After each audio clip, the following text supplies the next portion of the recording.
സ്തുതിയും സ്തോത്രവും പ്രാഭവും പുകഴ്ചയും മാഞ്ഞുപോകാത്ത നല്ല ഉന്നതിയും ഇടവിടാതെ അർപ്പിക്കുവാൻ അടിയങ്ങൾ യോഗ്യരായി തീരണമേ.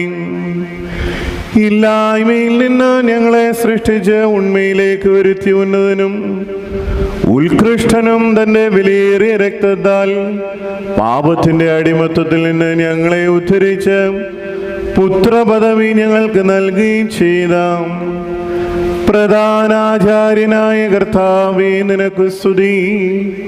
നിനക്ക് ദൈവീകമായ ഈ സ്തോത്രബലി അർപ്പിക്കപ്പെടുന്ന ഈ സമയത്തും സകല പെരുന്നാളുകളിലും നേരങ്ങളിലും കാലങ്ങളിലും അടിയങ്ങൾ ആയുസ്സോട് കൂടിയിരിക്കുന്ന ദിവസങ്ങളൊക്കെയിലും സ്തുതിയും ബഹുമാനവും ആരാധനയും യോഗ്യമാകുന്നു. ബഹുലഹുന്യവുമോ സ്വതഹ